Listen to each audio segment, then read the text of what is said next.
প্রায় 4 মাস পরিস্থিতি নিয়ন্ত্রণে থাকার পর 1 সেপ্টেম্বর থেকে আবার সহিংস সংঘর্ষের কারণে উত্তেজনা সৃষ্টি হয় মণিপুর ইস্পলের কৌতুক এলাকার সশস্ত্র আক্রমণে এক মহিলা সহ 2 জনের মৃত্যু হয়, আহত হন একাধিক ব্যক্তি। সংবাদ সংস্থা পিটিআইয়ের তথ্য অনুযায়ী সশস্ত্র গোষ্ঠীর সদস্যরা পাহাড় থেকে কৌতুক ও পার্শ্ববর্তী কাদাং বংদের নিচু এলাকা লক্ষ্য করে হামলা চালায়। হতাহতের পাশাপাশি বহু বাড়িঘর ক্ষতিগ্রস্ত হয়। পাশেই রয়েছে কুকি জনবহুল পার্বত্য জেলা কাম্পুকপি। অভিযোগ, সশস্ত্র গোষ্ঠীর সদস্যরা কুকি সম্প্রদায়ভুক্ত। এরপর থেকেই বারে বারে উত্তপ্ত হয়ে উঠেছে মণিপুরের পরিস্থিতি।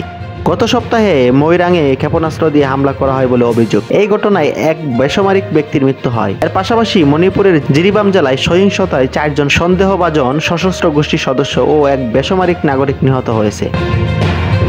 আসাম সীমান্তবর্তী জিরিবামের মংবুং গ্রামের কাছে এই হামলা চালানো হয় বলে অভিযোগ। পুলিশ জানিয়েছে জিরিবামে মেইতেই সম্প্রদায়ের এক প্রবীণ ব্যক্তিকে হত্যা করা হয়েছে বলে অভিযোগ। এই ঘটনার পর সহিংসতা আরো ছড়িয়ে পড়েছে। ওই এলাকায় এখনো উত্তেজনা রয়েছে এবং পরিস্থিতির কথা মাথায় রেখে অতিরিক্ত নিরাপত্তা বাহিনী মোতায়েন করা হয়েছে।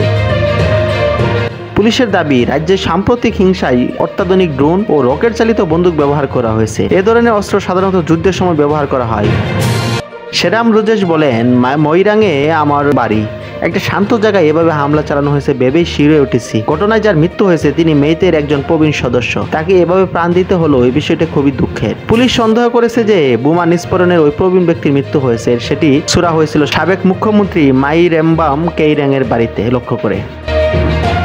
কাছাকাছি একটি জায়গায় ধর্মীয় অনুষ্ঠানের জন্য প্রস্তুতি নিচ্ছিলেন ওই প্রবীণ। ঘটনাস্থলেই তার মৃত্যু হয়েছে। একাধিক জায়গায় গত সপ্তাহে এই রকমের বোমা নিক্ষেপ করা হয়েছে বলে অভিযোগ। শুধু তাই নয়, পুলিশ জানিয়েছে 6 সেপ্টেম্বর সন্ধ্যায় মণিপুর রাইফেলসের 2টি ব্যাটালিয়নের অস্ত্রাগার লুট করার চেষ্টা করা হয়, কিন্তু সেখানে মোতায়েন যৌথ বাহিনী তা রুখতে সমর্থ হয়।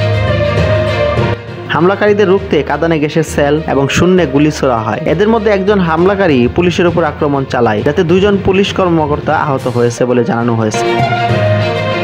বর্তমানে পরিস্থিতির প্রভাব জনজীবনে পড়েছে। রাস্তাঘাটে অতিরিক্ত পুলিশ এবং নিরাপত্তা বাহিনী মোতায়েন করা হয়েছে। পরিস্থিতি সামাল দিতে শিক্ষা প্রতিষ্ঠান বন্ধ রাখা হয়েছে কয়েকদিন। বহু এলাকায় দোকানপাট বন্ধ রাখা হয়েছে। এদিকে সোমবার সকালে ইস্পলে পুলিশের ডিজি, নিরাপত্তা উপদেষ্টা সহ ঊর্ধ্বতন কর্মকর্তাদের ইস্তফার দাবিতে রাজভবনের দিকে রওনা দেয় মণিপুরের স্কুল এবং কলেজের কিছু পড়ুয়া স্টুডেন্ট। এর পাশাপাশি আধা সামরিক বাহিনী প্রত্যাহার এবং নৈতিক কারণে 50 জন বিধায়কের পদত্যাগ দাবি করেন তারা।